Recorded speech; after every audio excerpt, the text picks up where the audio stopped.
Fellas, say goodbye to Chuck Sherman the boy. I am now a man. I highly recommend you join the club. We are doing the wild thing all night. Acid house music. Hey, what's up, everybody? This is Sherm. Sherman, I cook all this food. Is that all you gonna eat? General Sherman realized and understood the importance of house music. So, do you know anything about techno? No. Listen.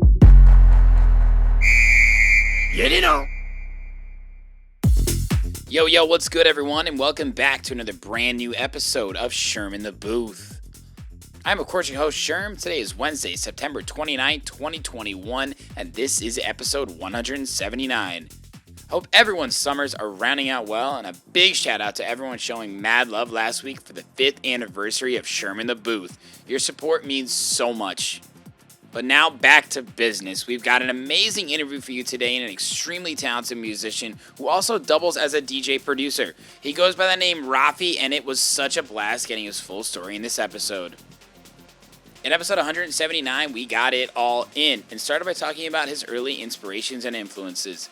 Born and raised in Southern California, Rafi has always had a strong affinity for music.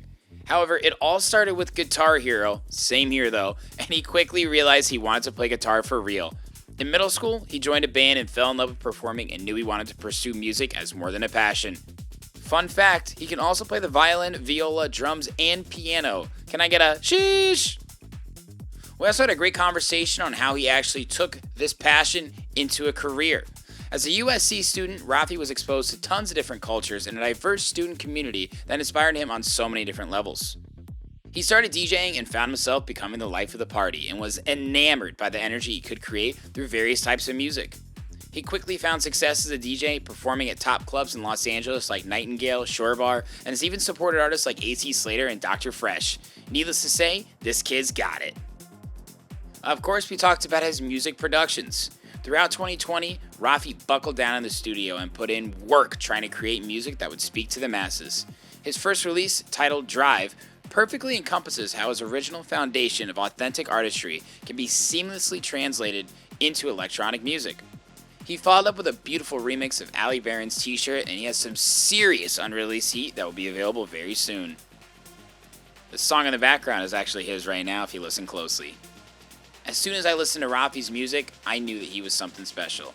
Now, after getting to know him, I can honestly tell you this guy is gonna be big. He understands music in a different way than most, and it's not hard to tell.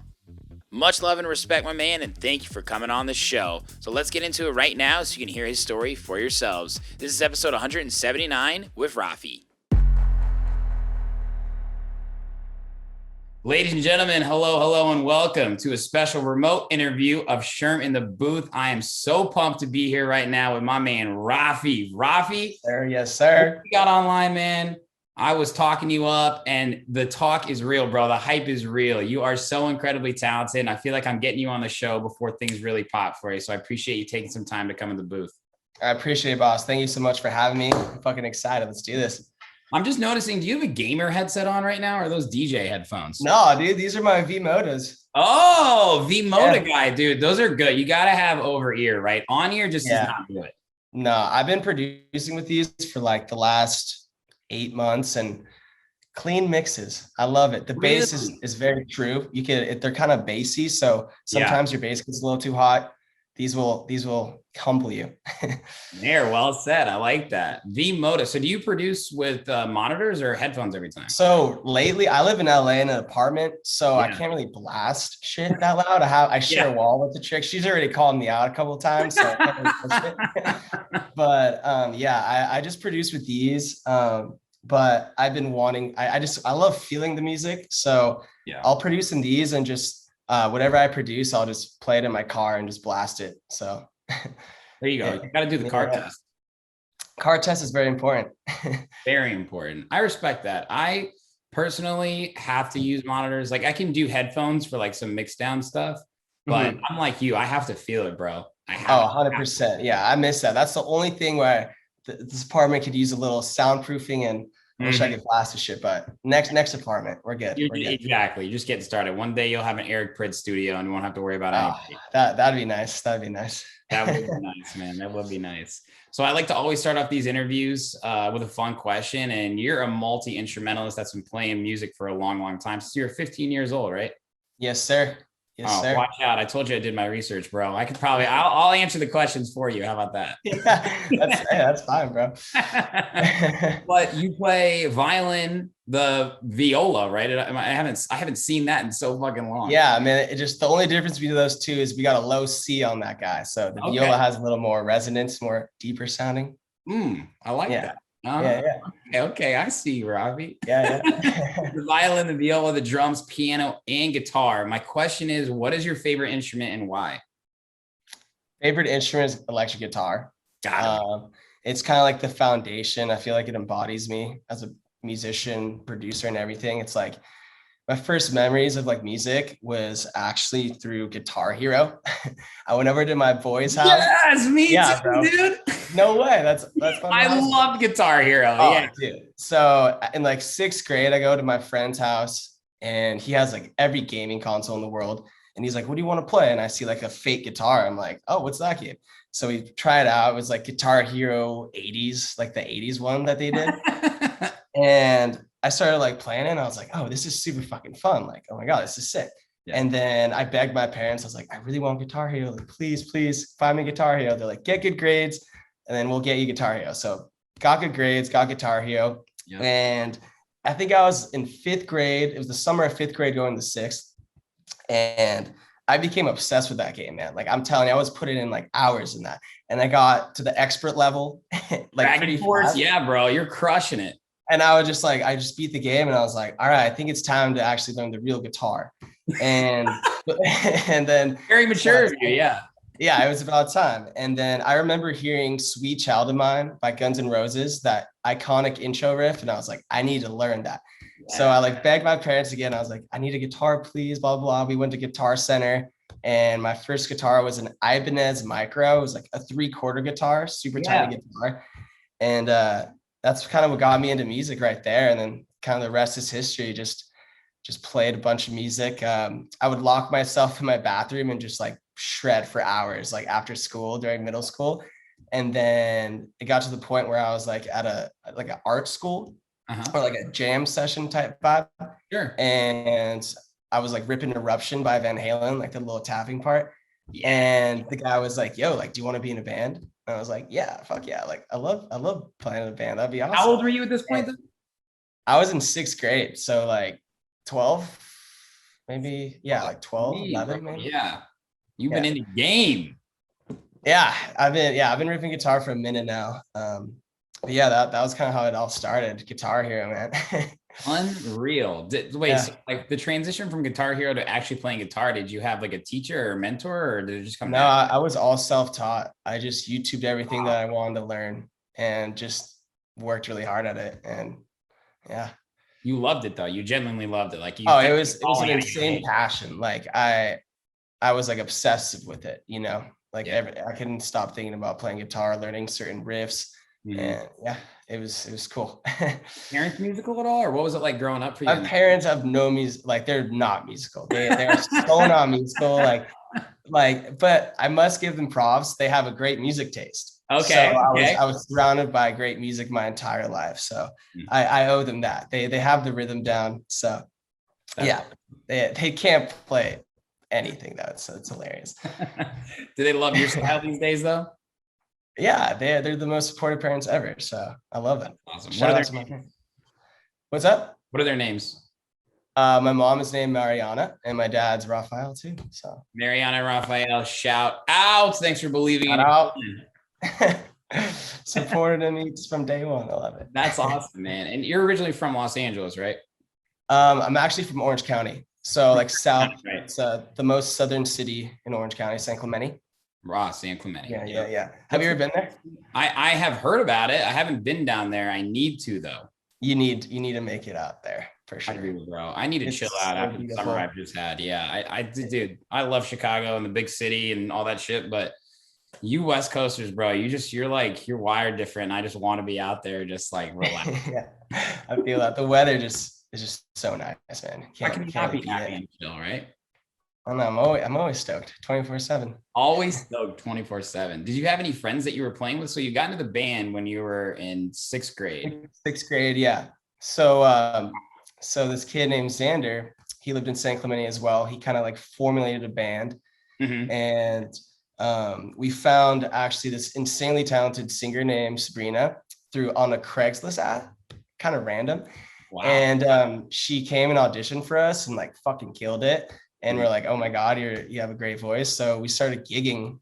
We had like our parent, one of the parents was a manager for us and kind of got us all these gigs. Like we played OC Fair, San Diego Fair. And then towards my later middle school years, we started playing gigs on the Sunset Strip, like the Viper Room, Roxy, Whiskey a Go-Go, kind of like the main popping clubs. What? And yeah, that's kind of like where I first started performing when I was in middle school. Damn, that's awesome. What was the name of the band? Sabrina and Minor Aftershock. The most middle school name ever. Dude, that is School of Rock right there. It was, if you think of School of Rock, like, yes, that is spot on. Except Jack Black was in the picture though. We didn't. Yeah. I fucking love that movie. No, I'm envisioning it all now. That's so special. What a cool thing for you to like have an opportunity to do at that point in life though. Oh, it was super cool. And like, it's definitely like a unique, really new experience. Cause like I was playing sports my whole life, like soccer, basketball, football. And then I just dropped it and fell in love with music, honestly. So. Wow. So then what happened in high school? You continue to pursue the passion? So yeah, I went to an art school freshman, sophomore year called OSHA. And that's actually where I discovered music production. Basically how that school was set up is we have like different blocks. So we have 3 blocks of academics, each an hour and a half long. And then we have this thing called break 7 where it's like our lunch. And then after that, we have 2 more blocks, which is like our conservatory. My conservatory was commercial music. And each day we had 2 different classes. One would be music theory, one would be beginning drums, one would be beginning singing, just the kind of like branching you into all these different musical things, just kind of like, and I remember, I'm never going to forget, it was on a Monday, we go into this like production lab with all these like state-of-the-art Macs, and I opened up Logic Pro 9, like super OG shit, and started like making these beats. And like, I was like, holy shit, you could literally make whatever you want. This is fucking awesome. Like, I need to do this. And that was kind of the start of the whole production, was through that. Wow. So you were producing before you were DJing then? Yeah. So I wasn't really like that serious. It was more like fucking around with samples and stuff like that. Sure. And then I didn't really start getting serious with that until like my later years of college. It was just always a hobby, really. Right. Yeah. It's hard to take things that are, I mean, artistic super seriously. Like, okay, if I commit to this now, I can build a career and make money by the time I'm in college. You don't think about that. You're trying to like hook up with girls on the weekends and drink alcohol without them knowing, right? Yeah, pretty spot on there. Yeah. It's all the same. West Coast, Midwest, East Coast, bro. We're all troublemakers. Exactly. That's awesome. So where'd you go to college then? I went to USC, University of Southern California. Amazing. That's actually how I met my boy Wyatt, who's currently managing me right now. We're in the same fraternity. We pledged together. Go. What fraternity? We were Sigma Chi's. Sigma Chi's? I knew a lot of Sigma Chi's. That's awesome. Great college experience though, I bet. Oh, I mean, it was the best 4 years of my life, honestly. I still think about it every day. You peaked, Rafi. Come on. Oh no, we're never peaking. What's like the party scene like at USC? I mean, obviously it's so well known for its sports. It's beautiful girls, frat scene. I mean, pretty fucking crazy. Yeah, bro. Like, give it to me. I want to know. Pretty fucking crazy. So we have our tailgates, our game days, where it's a shit show. I mean, we were in Sigma Chi, like I said. So we had this thing called the Pit, where we would just pack like 300 people in this like small little like pit. It's like kind of terraced. So everyone would be like on different floors and different sections of it. And I would just spin in Whompers, and it was just epic. Like the energy there was actually like unreal, because everyone just so down. Everyone's in it for like the same reason, to like, you know what I mean? Just a party, and like we have a big game coming up. So it was all-time energy. I miss that shit so much, but That's it was awesome. pretty crazy. When And then we had tailgates, and then we all. Oh, sorry. You were What's DJing at that? those parties, right? Yeah, that's kind of like how I honestly got started with like fully kind of pursuing DJing was like in college. I never really like DJed in high school. Same. I had a turntable, but I didn't really like DJ. And then I DJed like a tailgate. It was a UCLA or the Texas USC tailgate, and it was just like the craziest shit ever. And I was like, I kind of like doing this. Like, I'm gonna keep running this. And yeah, that's how we got started. That's awesome. So the pit, bro, you felt the energy. You were getting back to your middle school, high school days, except on Yeah, the pit went off for sure. You could say that. What kind of music were you spinning back then? So I would definitely was playing like a little more rap, like 70 BPM shit, you know, like Drake. And then I would always kind of like increase the BPM level as like the party went on. So by the end of it, I was running like 128 house. So yeah, that's kind of how it went. But towards the later years of college, though, I was just strictly running house. Like, yeah, you got into it. You got it. Yeah, for sure, man. I mean, and I feel like that, you know, college is college to a certain extent, but in a part of California, like where USC is, it's just still a big melting pot of different cultures and diversity and so many different types of musical influences. Did you have like a homie group that was like getting into house, or were like you the guy that were kind of educating people, so to speak? No, I actually kind of I was kind of late in the house, honestly. I was super into like trap like through high school. Like the trap was like the peak of EDM, like just that halftime, just banger shit that I just RL loved. Grime. Oh, dude, RL Grime was sick. Stooky Sound, all the OGs. And then during college, it's like when I really got immersed in the house, because I just realized that everyone loves it. You can't really not dance to house, you know, it's just like such a groove. And then yeah, through college, it definitely like inspired me to like produce that type of music for sure. Yeah. Just judging by like the crowd reaction, just the amount of energy. Like I've never seen a musical genre like affect a certain demographic like house. So yeah. For sure. I know the feeling too. I started DJing in college, and you get really great opportunities in college, especially like within a frat and within a scene. And I came to Chicago and got very humbled, thinking it was going to be kind of I opened for this person, I've DJ'd this party, and people like, nobody really fucking cares, bro. You know, I've been doing this here for 5, 6, 7 years. And you went and got a lot of opportunities in LA though. What was it tough for you at first, or did you have a lot of connections already? Yeah. So actually I got introduced into like the nightclub scene in LA through a mutual connection from USC. He was a promoter who was kind of organizing these like low key events. Sure. And I think I was a sophomore in college when I did like my first set. It was called 41 Ocean. It's in like Santa Monica. Nice. Kind of like a little club vibe. And so like I met the promoter through SC, and then played, killed the set, brought a bunch of people, and he's like, all right, we would love to have you like every Friday, every Saturday, blah, blah. So that's kind of like the whole start of it, was just through a mutual connection. Yeah. Wow, that's awesome. That's kind of why you go to USC though. Like you meet just insane people, you know, it's How crazy. Many people are actually from California that go to USC? Is it a pretty big state school? There's a lot of kids from California, but there's also a bunch of kids from like just all over the country, I'd say. But I think like predominantly California, I'd say. Yeah. A lot of like Orange County kids go there for sure. That's kind of, you know, I just from the outside looking in, the stereotype of LA is like it's a lot of transplant people, but this is episode 177, bro. I've interviewed a lot of people that have moved to LA, moved back, diehard LA. And there's everybody kind of like, from my experience, says there's the transplant part of LA, and those are the people that are from LA that really make up what the city is. I feel that. Yeah. I feel like a lot of people from like out of state come to LA with like they just switch their persona, you know, like they have to fit the whole LA image and shit. But you know, it's not like that really. You just got to find a good crowd. For sure. Yeah. Like any other place, man. And I think that's what makes it so cool, is like there are a lot of people that come trying to pursue their dream for better or for worse sometimes. But that's awesome that you were able to get opportunities right away. DJ in the clubs. You got the bug, didn't you, Rafi? Oh yeah, it's addicting for sure. Yeah. For sure. So when did you really start taking the brand more seriously? Like, was it after college? Like, It was for sure post college. So like I graduated December, so fall 2019, and then 3 months later, COVID hit, and I was just like, what the fuck am I gonna do? Like, I know I love music. I know I have this like insane work ethic when it comes to that, producing music. Like, what am I gonna do?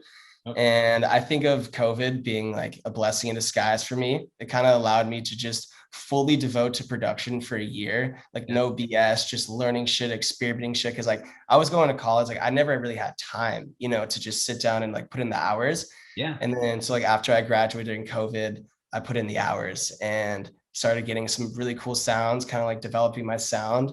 And I feel like this whole artist project started officially, like me and Wyatt talked about it in like February. We got settled in LA. It's like, what is that? 7 months ago? Yeah. Like yeah. So yeah, that's when like we kind of like, we're like, all right, we're going to fully go balls to the wall. We're going to treat it as a 9 to 5, produce, be more active on social media, post reels, and ever since then, yeah, it's just been kind of like a grind, but I love it. I love it.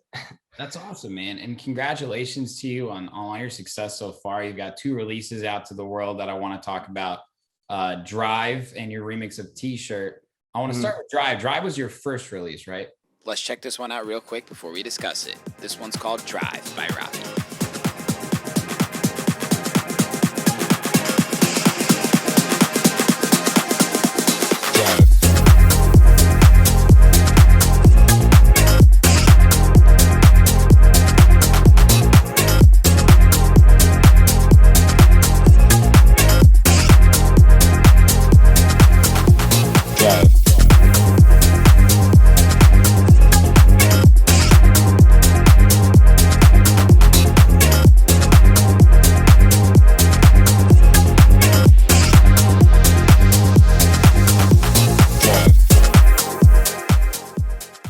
Yes, that was my first official release with the new alias. Yeah.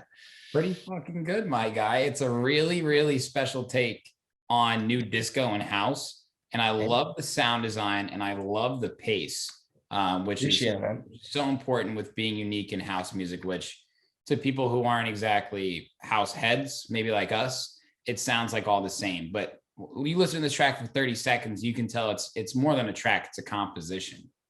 I feel that, man. It means a lot. Yeah. I mean, it was kind of cool. I wrote that in like 4 hours, I think 4 or 5 hours. I found a really cool like synth that I really fucked with that I knew I could like manipulate. Yeah. And then added just some processing. And then the groove was super chill. Like I always write my drum bus first. And it was like kind of flowing. And I was like, I think I need like a little synth in there. And then I found the right synth and we just kind of just arranged it based off that. So it came about pretty quick. For sure. I mean, that couldn't have been your only work in progress, though. Did you have other tracks that maybe could have been released? Why did you choose for this one to be your first? Yeah, I mean, I just felt like it was just a really, really cool first track, kind of get some like my name out there. This is what I'm about. There's little guitar riffs in there, super chill groove. And me and my boy Wyatt thought it was the best one out of all the other ones. There you go. I really love it, man. It's so cool. And I absolutely love that sound because I think it's so versatile. Because one thing for our day and age, right? Like as artists these days, we have to learn to adapt or unfortunately die. And you have to make music sometimes that's more streamable and sometimes more playable for DJs. And the when you can really, really tiptoe that line or maybe even be on that balance beam in the middle, that's when you can really like I said, be versatile with building 100%, following, 100%. with getting DJs to play your music. Like this song, I listened to it and I was like, I could play this at a festival. I could play this at a nightclub. I could listen to this on a car ride. I could put it on at the beach with my homies. Like it took me to a lot of different places. And I think that's so cool. Thanks, bro. Means a lot. I appreciate it. Yeah. I just think that just all about like the simplistic kind of vibe of it, shit kind of just like loops and just flows. So I really appreciate the kind words. Absolutely. Less is more. So are you still using Logic then? No, God, no. Oh, no. Oh, dude. After getting like the system overloads Oh my God. Yeah, Maybe I like know all break about my the laptop. system overloads, bro. Oh, dude, no. I switched to Ableton my junior year of high school, actually. Okay. So So yeah. So my boy actually grew up with them. One of my best friends, CJ. Mhm. He's something. Kills it in the Oh. trap game. Yeah. Yeah, been a minute since I've heard that name, but I know it. Yeah, that's my fucking boy. Wow, that's But awesome. he's the one who kind of like got me into Ableton. He's like, bro, like Ableton's way better, blah, blah, blah. I was like, okay, sure. And sure enough, I just love the workflow of it. Obviously the system overload thing never happening as a clutch. And it just felt right, you know. For sure. It was And the AW for me. was something a bit of a mentor for you, or like were you going to YouTube University throughout the pandemic and even before? Like, how did you? So honestly, yes, that's a good question. So basically, me and CJ we were competitors, right? Like we were pushing each other to producing like super cool stuff. Sure. And we would like we would YouTube shit. So like we would both be like, oh, I learned how to sidechain, like check this out. Oh, I learned how to use this compressor. I learned how to EQ. So we were kind of like teaching each other shit. And then he went to Icon Collective and just like perfected his craft. And then I went to USC. So I couldn't really produce really. I was more like trying to get an education and stuff. My parents really wanted me to do that. Sure. First. Yeah. I've interviewed a lot of people that have been to Icon, a lot of friends. And what's really cool about Icon too, besides them teaching you music theory and strategy and structure, is the business side. And totally. I think that's a lost part all too often. And what was your major in college? Because you studied, what was it? I was a business major. Yeah. And I mean, obviously being creative, you thought about the music industry and how involved business is. I mean, was that a huge part of building this brand too? Being like, this needs to be a revenue perspective as well? For sure. I mean, like from a business standpoint, it's like, it's all about making money, right? Minimizing costs and just like generating as much revenue. So standing with my manager, Wyatt, right now, he's also very business driven. Mm-hmm. So I feel like having that mindset you need that for music. I mean, I feel like people overlook that. I feel like it's mostly a business and it's like music second, in terms of like your marketing, you know, the way you present yourself, your whole brand, trying to reach your song, like your product to as many listeners as possible. You know, it's like selling a product pretty much. So sure, there's a lot of similarities between that. But luckily I minored in music industry. So I had a little bit of music. It wasn't just like accounting and shit like that. Well, you were always having a fun time anyway with music right at the core, it sounds like. Definitely. Love it, man. And so I gotta tell you, this t-shirt remix, bro, by Ali Barron. Let's check this one out right now. This one's called T-Shirt by Ali Barron in the Rafi remix.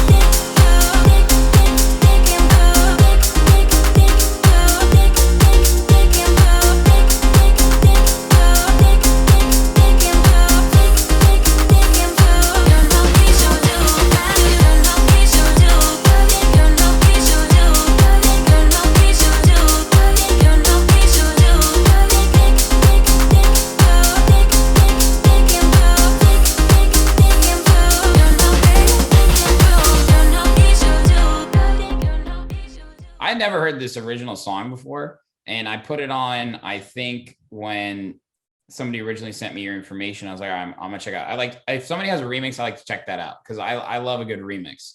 100%. I played this shit 5 times in a row, bro. Literally 5 times in a row. Like I love it. Like can I download it? I need to put that on my USB. Yeah, I'll send that shit to you after this for sure. It's so fucking good, dude. And it's like, it's a pure remix to me. You know, it's like, it's not just like an edit or a bootleg or something that was switched up a little bit. Sometimes in the remix game, it's just like to get somebody's name on there. But you self-released this, right? Yeah, it was an independent release. So you connected with the song and wanted to even make it more your own, right? Yeah. So I actually met Ali. She went to USC as well. Okay. So I met her through that, and we were just kind of talking about like life and like what we're doing after college. And she said she was fully pursuing music as well. And I was like, oh, we should do something together, blah, blah, blah. She's like, okay.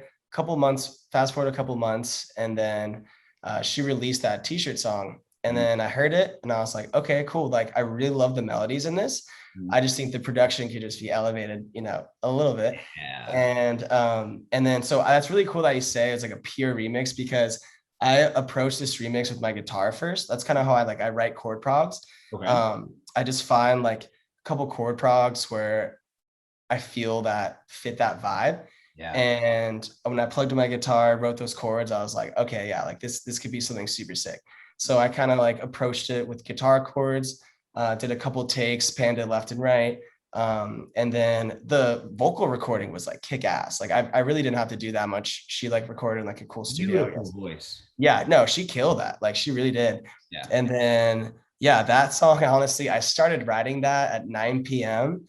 After a gym sesh. And then I like finished it at 5 a.m. It was like my first 9 to 5 all-nighter.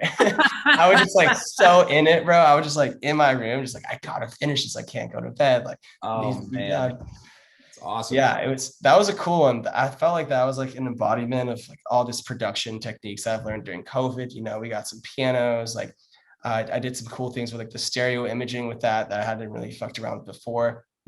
And yeah, like the whole bass design, I like layered 3 different basses, had like a low sub, mid sub, high sub. And yeah, it all fell together pretty nicely, but yeah, I'm stuck on it. Very impressive, bro. Thank you, bro. Appreciate it.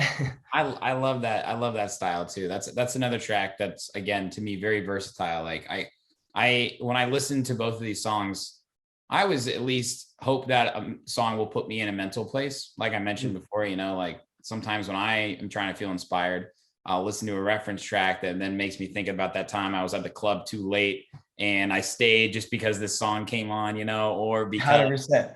I listened to this song going down at sunset, and me and my friends always talk about that moment. And like, yes, both of these songs like made me feel like I was in a special place. So I just want to acknowledge you for that. I think you got a real emotional aspect to your music that's super dope. Thank you. I really appreciate it, man. Reverb helps a lot with that.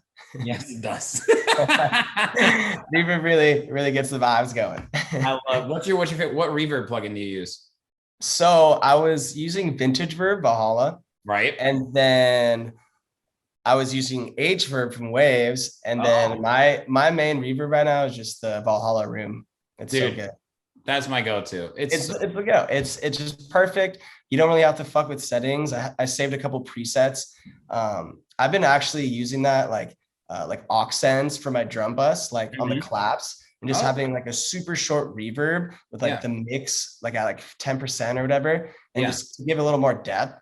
Yeah. And it's so versatile. You could add that reverb to anything, really. Like, dude, I use it on so many different things, and it's almost like, I don't know, if people try and put too much fucking toppings on sandwiches sometimes, and I'm like, bro, just give me the mayonnaise. You know what I mean? 100%, 100%. That's like with production too, is what I listened to my old shit and I was like trying to fit like 10 different hi-hats. I'm like, what the fuck am I doing? You just need one open hat, couple layers. You don't need more than 3 or 4. Like, come on, don't reinvent the wheel. Bite into that sandwich, Rafi. Yeah, come on, bro. Right? Yeah. But no, simplistic is nice. I feel like your mixes tend to be better when you have minimal aspects to it. Cause like you can limit the shit out of it. It doesn't sound squash, preserve the transients really well. So yeah, no, that's great advice, man. I have a lot of producers up and coming and established that I always like to listen to these interviews, and I always love getting granular with plugins and stuff. So I appreciate you opening up. Some people won't talk about their secrets, but I like your style. Oh, dude, you gotta tell the people, man. I hate people that don't tell secrets. Like, me too. I usually get it out of them by the end of the interview. Oh yeah, no, I'll tell you any secret. Okay. So I also got 2 of your unreleased tracks. I'm hoping you'll at least let me share, because during the interviews, I cut to a clip of the song. I heard Luna. You played that in the Stratus Sessions set. All right, let's peep some unreleased heat. This one's called Luna by Rafi.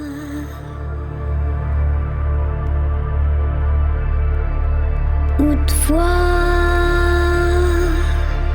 par-ci les kings la terre, sont la vie, l'aimer autour de toi.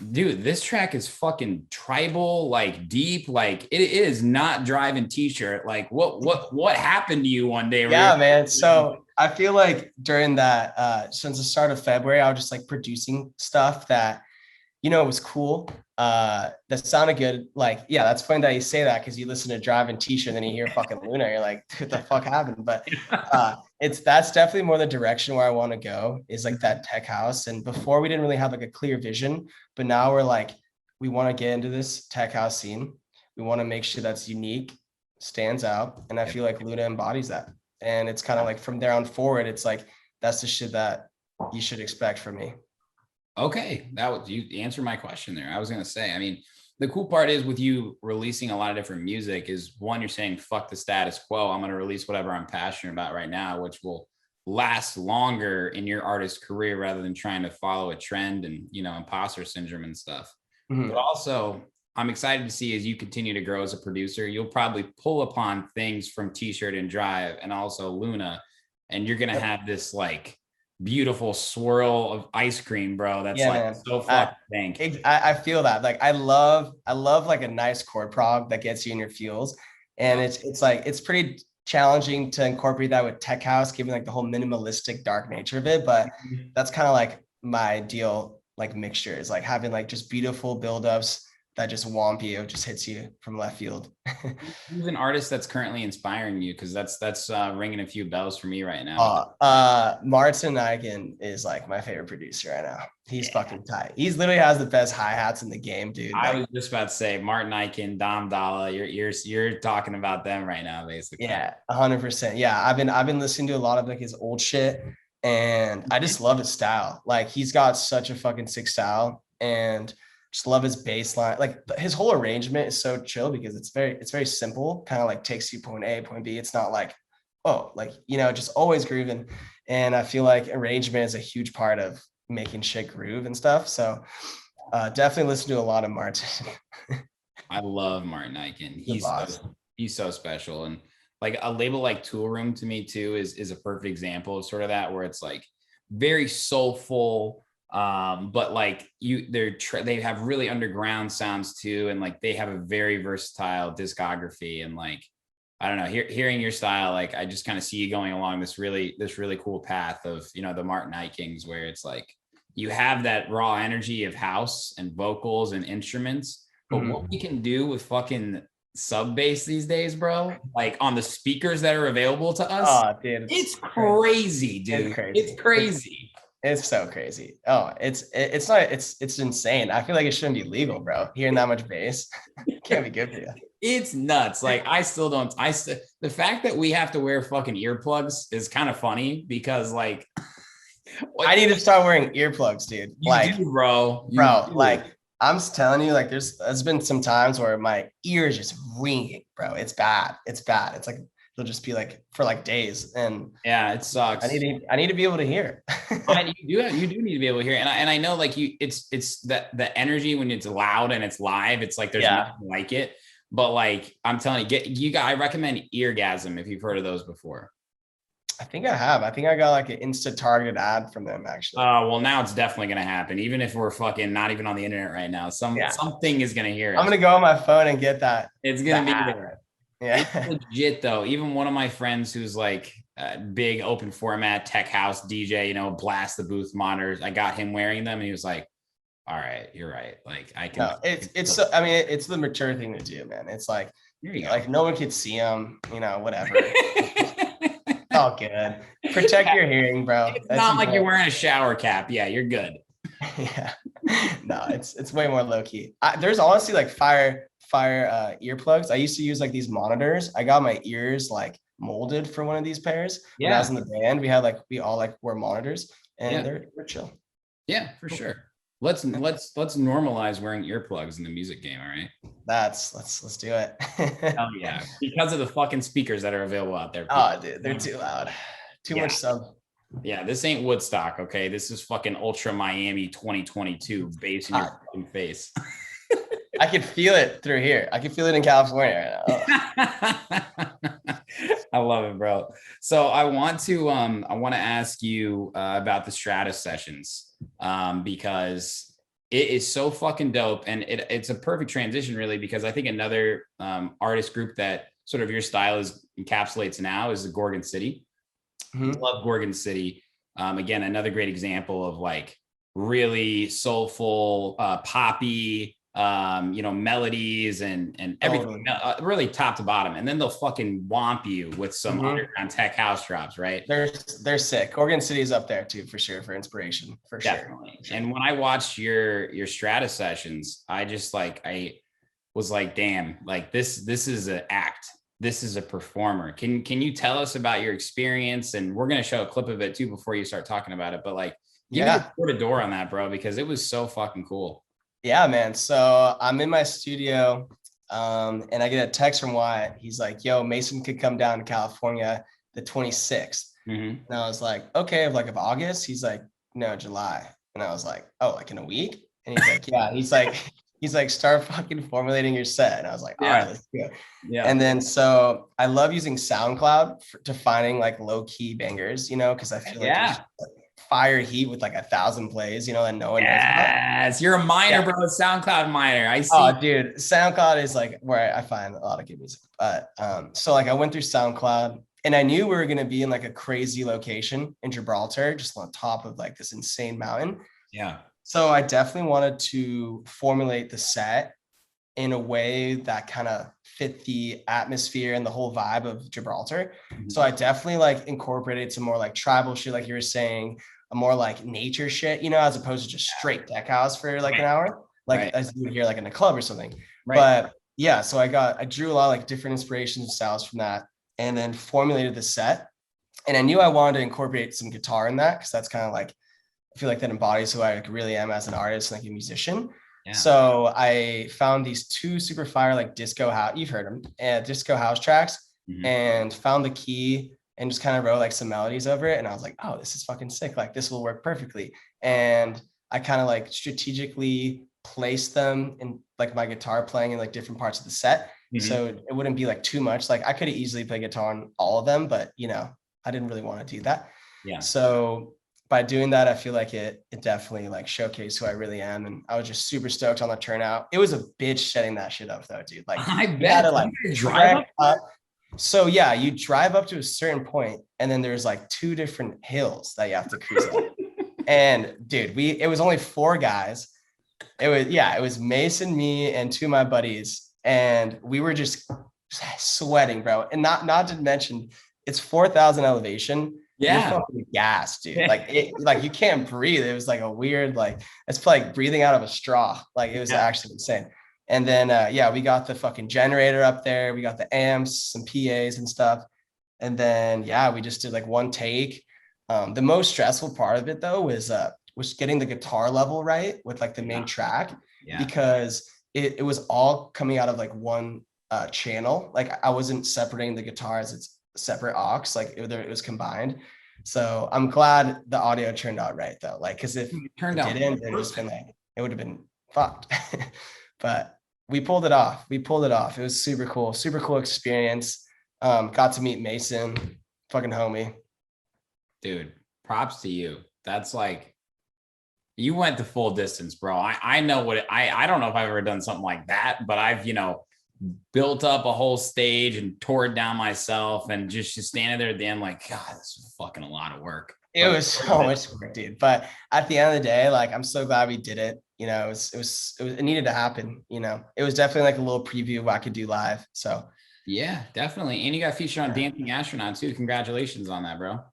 Thanks, man. That was a good surprise. I was stoked on that. Yeah, it was awesome. Pretty fucking cool, I'd say. I was stoked. Yeah, It was awesome. cool to see my face up there. So yeah. yeah. When I interviewed Mason, I asked him a lot about the Strata sessions and his inspiration for it. And I mean, we could both say it time and time again how great of a guy he is, but it's coming from such a selfless place where he wants people to be able to enjoy the music live, whether they actually can or can't, right? So like that was such a new take on, you know, a DJ Susan back-to-back Chris Diaz and Kyle Walker back-to-back West End. And then we got Rafi coming in with this like super unique scene, electric guitar style. And it's just like, it's awesome that he brought you in, and also that like you brought your fucking A game too. Thanks, bro. I know I was prepared, man. I grinded for like a week, make sure everything was right. And I'm super stoked how it turned out. It was awesome. Was that your first like live stream or like live recording that you Yeah, definitely. I had done nothing like that. It was actually the first time I ever ripped guitar on anything, really. Like really? Yeah, like I mean, I would fuck around with it like in the studio and stuff, but like never live. That was like the first time. Yeah. Wow. Cool. There we go. That's why we do these interviews, bro. Yeah, that was the first. That was like the debut of what I could do for the future. Very cool. So very cool. It's a great way to differentiate yourself and add to your resume. So congratulations on how that all turned out, man. I'm very impressed.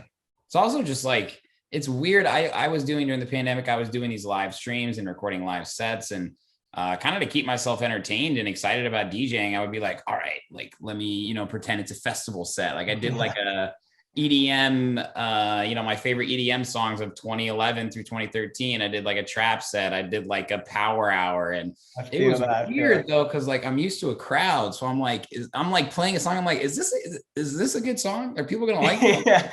No, I feel that. No, yeah, it's always like I always put myself in that mindset when I'm going through like making a set. It's like, what would the reaction be here? You know, it's like crazy build up. Like hopefully it goes off. Like. It's fun. It's like a little guessing game. It is the life of a DJ. Yeah. The life of a DJ, bro. So speaking of the life of a DJ, it's a really interesting time right now in music, especially for house producers and house DJs, where house is not mainstream, so to speak. But it certainly is becoming a lot bigger. You look at people like Chris Lake and Fisher and Green Velvet, Lane 8, Nora En Pure. They're bigger than ever. And they're really, you know, across the OGs of house music down to people like me and you. And I want to ask, like, why you think that is? In terms of what? Like why is house music as big as it's ever been right now? Why does it? I think COVID had a lot to do with it. I previously had no idea what like defected was, honestly, until like pretty recent. And I feel like during COVID, it just defected like put me on like this whole new wave of house music, and I feel like that didn't happen to me. It happened to so many people. And I also think that like trap, all those like kind of sub EDM genres come and go, but there's something about like a 124 to 126 BPM groove that anyone could fuck with. And I feel like during COVID, people were like looking for new music, maybe like they never knew what house was, but when you hear a groove, it's like, yeah, like this is it for sure. And I think like, honestly, the pandemic had to do a lot with that because no one could go to concerts and stuff. So they kind of like switched artists. They're kind of like branching off to different musical genres. And I think house that's why house is so successful, honestly. Absolutely. It's the subgenres within house too have really made it grow as well. You know, there's something for everybody. There's so many, I can't even keep track now. I can't even keep track. People are coming up with their own shit. And honestly, that's because of what we talked about earlier. Like what producers are doing these days is unbelievable. Like it's fucking crazy. There's no limits, bro. And like no limits. There's more collaboration, I think, which has helped, which is another silver lining of the pandemic, that 100% producers experienced and unexperienced were able to work with each other and collaborate and learn and you know, do sessions. Like I had some friends that did the Repopulate Mars course with Lee Foss and Martin Eichen and John Summit, right? Like guys that are usually on tour 5 days a week that barely have time to produce their own music are now teaching youngsters how to sidechain you know, how to get that Martin Icahn hi-hat. So it's where we're at now is in my opinion, the best time in. And I seriously think it's only going to get bigger. Like I'm listening, like 102.7 Kiss FM is like literally playing house music at like 10 p.m. on Friday nights now. It's like, what? It's like the biggest pop. Like, and I think that's super cool about house is because you could get an Ariana Grande, right? Pop vocalist, have a little groove over that, a house groove, and like it could sell because it makes you dance and move. So that's another reason why I think house is just going to keep on rising. And yeah. And it's really interesting. Like in the whole actual music consumption market, electronic music is still such a small sliver compared to rock and pop and rap and all that stuff. But you see those artists going and venturing into the house music lane because a lot of times house producers used to actually be like a dubstep producer or like a rock and roll drummer. Yeah, totally. Right. And I think that's kind of part of it too, is when it comes down to it, this is a business, right? And you need to tour to make money. People aren't really looking to headbang and jump like they used to, but they are looking to dance more than ever before. Electronic dance music, man. Signing off. There we go. No, I feel like a good example of that too is like my parents like they don't really know what EDM is, right? Like I'll show them some tracks and stuff. Right. And then like I'll show them I actually did this the other day when I came and visited them. I showed them a trap song for like 70 BPM, showed them like a Moomba song, you know, like that reggaeton vibe, and then a house song, just like different genres, a dubstep. And what do you think they like the more? The house. They're like grooving. And my dad's like, I like the boom, boom, boom. I like that. I was like, yep, that's house. That's on the floor, baby. Say too. They grew up in the disco era, and my dad finds it just incredible that I love disco, you know, and like that I'll play full circle. I'll play a beat, like I played a Bee Gees mashup during my set at North Coast, and he was like, I can't believe you played that. And I'm like, I love disco more than you, Dad. No, that's what's cool. I mean, it's the roots. It's fucking the roots right there is disco. So it's awesome. Yeah. I'm happy about it too. And you know, I know you're a little bit younger in the game, but you know, you're familiar with techno elitists and house people that are very stubborn, right? And like the fact that artists like David Guetta have an alter ego like Jack Back and release Undefected, the fact that Calvin Harris started an alter ego called Love Regenerator to make like acid techno, the fact that Lesso collaborates with pop vocalists and puts an underground tech house beat on it. And a lot of people are like, I can't believe they would merge into our lane. I can't believe they would do that. And I'm like, dude, like, you got to understand that is a good thing for people like me and Rafi, because if Tiesto plays our deep house track on a stage, like, that's awesome. That didn't used to happen. You know, like Afrojack would only drop some European guy's big room track. Now we have a lane to go down more than ever. And I think it's the best thing that could ever happen to house producers. Totally. And I feel like everything right now, it's like a very communal vibe in the house scene. Like everyone like respects each other. Everyone like everyone's so supportive and stuff. So it's another reason why I think it's just going to keep on getting bigger, you know?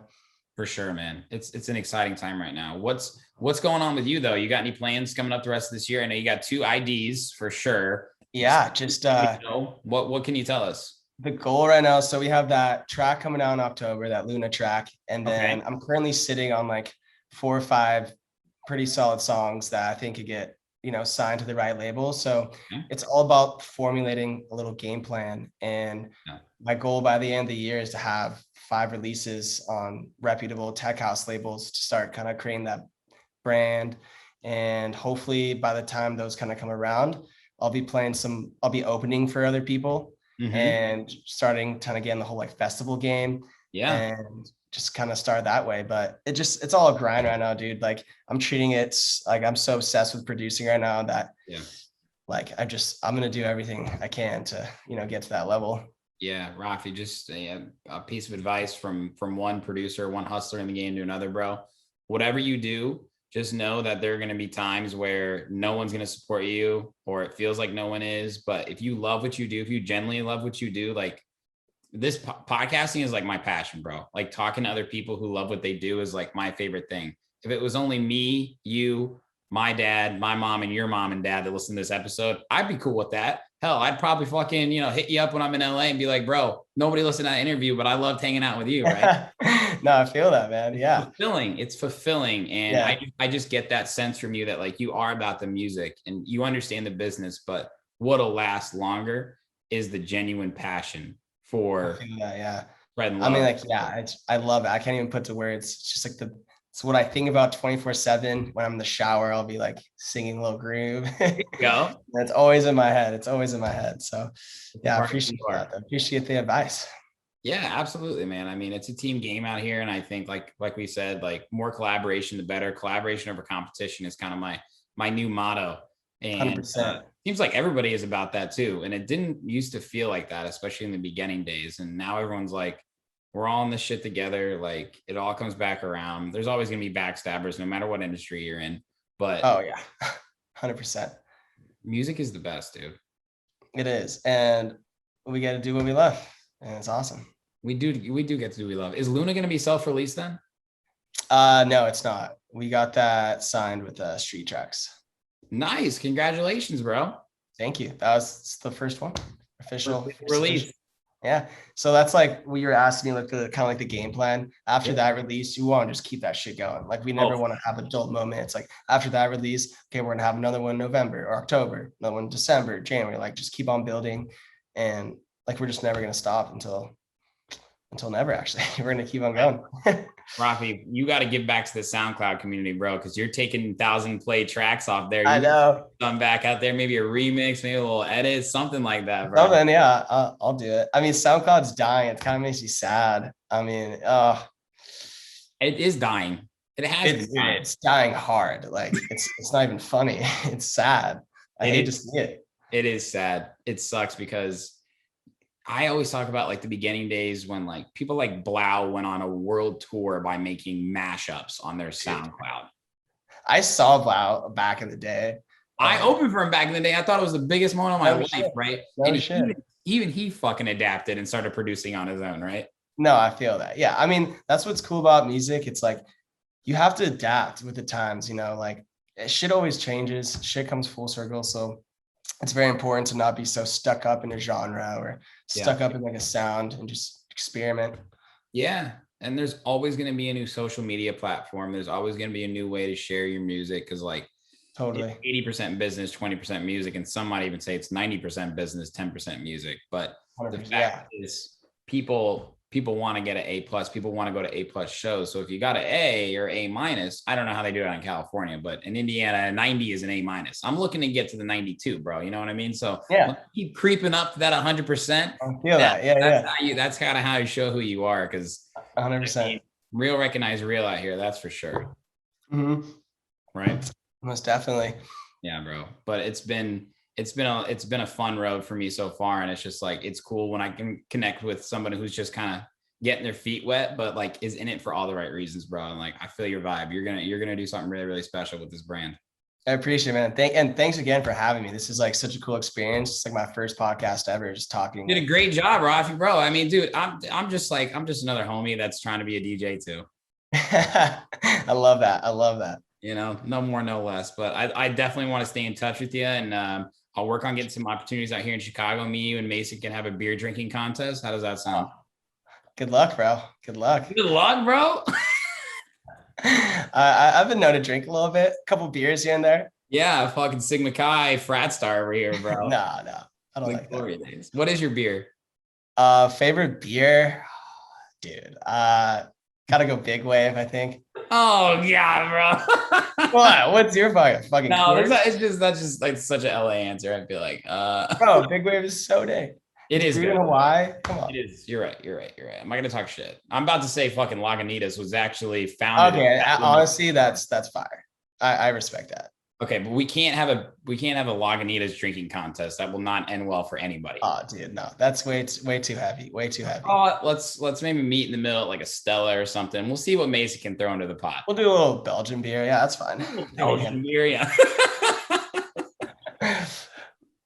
That's good. We'll get a keg then while we're at it. How about that? Oh, might as well. You need to come to California. Do you have any plans on visiting soon? Yeah, for sure. I don't know if I'll be there in this year, but in 2022 for sure, bro. You know, I'm doing a lot of things with the Hood Politics guys. And you know, they're doing a lot in LA and San Diego. So I'll definitely be coming out there as soon as I can. Oh yeah, bro. Can't wait to meet in person. Seriously. Me too, bro. You're a fucking young legend. You're the man. I appreciate you taking some time. It does mean a lot.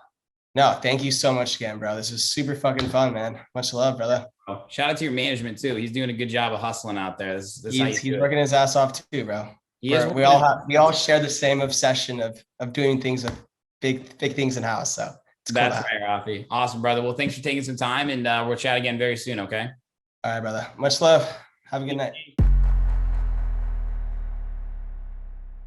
Hey, what's up? And thanks for watching that video. You looking for more content now? I got your back. Go to my YouTube channel right now, hit that subscribe button, and make sure you turn on all notifications so you never miss any upcoming exclusive artist interviews, Sherman the Booth clips, new music, live sets, and more. This is your one-stop shop for everything electronic music. Cheers.